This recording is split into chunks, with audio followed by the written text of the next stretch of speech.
I'm interested in the science. What does the best available balance of evidence published in the peer-reviewed medical literature show right now? It says they should give you their sources so you can make up your own mind. Vinegar has evidently been used as a weight loss aid for nearly 200 years. But does it work? Well, like hot sauce, it can be a nearly calorie-free way to flavor foods, and there's all sorts of tasty exotic vinegars out there now, like fig, peach, and pomegranate to choose from. But the question is there something special about vinegar that helps with weight loss? Vinegar is defined simply as a dilute solution of acetic acid, which takes energy for our body to metabolize, activating an enzyme called AMPK, which is like our body's fuel gauge. If it senses that we're low, it amps up energy production, tells the body to stop storing fat and start burning fat. And so, given our obesity epidemic, it's crucial that oral compounds with high bioavailability are developed to safely induce chronic AMPK enzyme activation, which would potentially be beneficial for long-term weight loss. No need to develop such a compound, though, if you can buy it at any grocery store. We know vinegar can activate AMPK in human cells, but is the dose one might get sprinkling it on a salad enough? If you take endothelial cells, blood vessel lining cells from umbilical cords after babies are born, and expose them to various levels of acetate, which is what the acetic acid in vinegar turns into in our stomach, it appears to take concentration of at least 100 to get a really significant boost in AMPK. So how much acetate do you get in your bloodstream sprinkling about a tablespoon of vinegar on your salad? You do it 100, but only for about 15 minutes. And even at that concentration, 10 or 20 minutes exposure doesn't seem to do much. Now, granted, this is in a petri dish, but we didn't have any clinical studies until we did.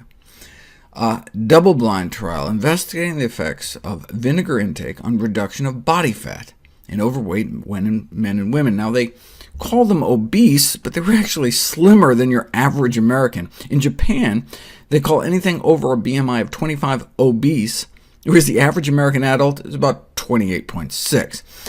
But anyway, they took about 150 overweight individuals and randomly split them into one of three groups: a high-dose vinegar group, where they drank a beverage containing 2 tablespoons of apple cider vinegar a day; a low-dose group, where they drank a beverage containing only 1 tablespoon of apple cider vinegar a day; and a placebo control group, where they had them drink an acidic beverage they developed to taste the same as a vinegar drink, but using a different kind of acid, so there was no acetic acid.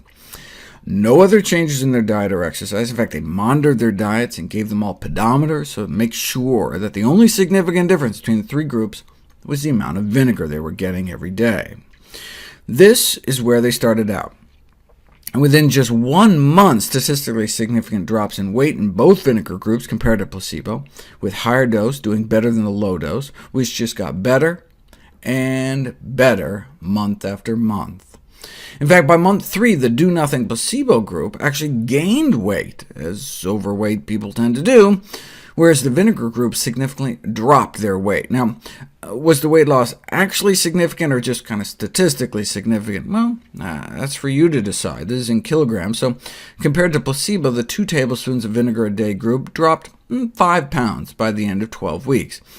That may not sound like a lot, but they got that for just pennies a day without removing anything from their diet.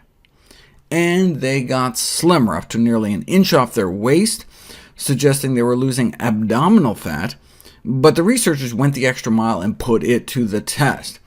They put the research subjects through abdominal CT scans to actually directly measure the amount of fat before and after in their bodies. They measured the amount of superficial fat, visceral fat, and total body fat.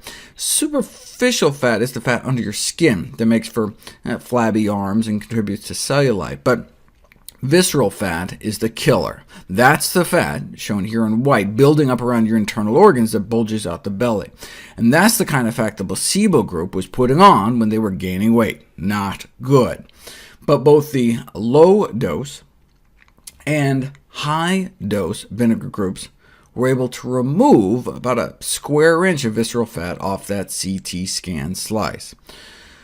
Now, like any weight loss strategy, it only works if you do it. A month after they stopped the vinegar, the weight crept back up, but that's just additional evidence that the vinegar was working. But how? A group of researchers in the UK suggested an explanation. Vinegar beverages are gross.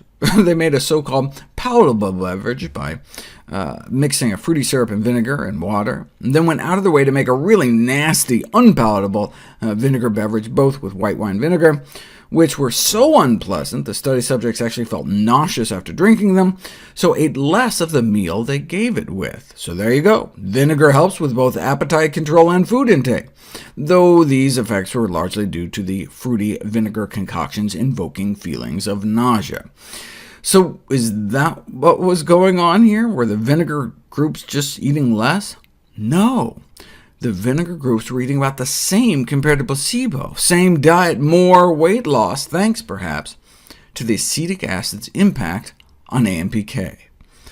Now, the CT scans make this a very expensive study, so I was not surprised it was funded by a company that sells vinegars, which is good, since otherwise we wouldn't have these amazing data, but is also bad, because it always leaves you wondering if the funding source somehow manipulated the results.